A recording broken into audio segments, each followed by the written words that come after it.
So I always say that we are projecting reality from our chest. So we're essentially rendering what we believe reality should be and is, and we are co-rendering with each other. So even though I might have a very unique experience with very unique rules and regulations in my reality that maybe someone right next to me is not experiencing at the same rate, we are still co-creating somewhat together, even though my storyline and my arc is always just mine.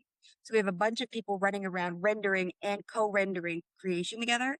And that's why it gets messy, but that is also why we're always in tether with each other. So the more I push forward, there's other people that are going to be affected by that negatively.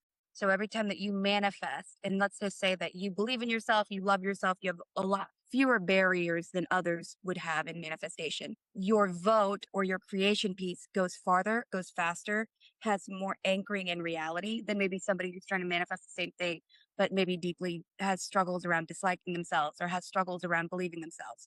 So no matter what, that connection point, it really, from a fundamental perspective, it kind of matters most when you're in competition with those around you to render what you want to render. So it's a little bit, we're in connection and we're in competition. We're also able to help each other. We're also able to really fall below. So for instance, when you get caught up with the wrong crowd and you start to notice that maybe your outcomes start to shift, it's because of the crowd. I promise you.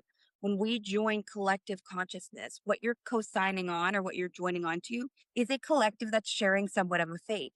Hi, Derek Bricino. So, anyways, what you want to kind of make sure you're doing is, are you part of a collective that that you respect, that you like, that you believe you're willing to suffer consequences as a group? Because Mango Bros.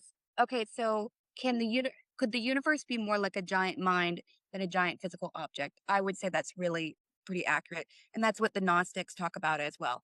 So the Gnostics talk about how everything is mental first, and that's what the cardinal rules. So when you believe something can't happen, you're promising that it can't in your reality. Your belief and what you structurally find true is always going to make manifest.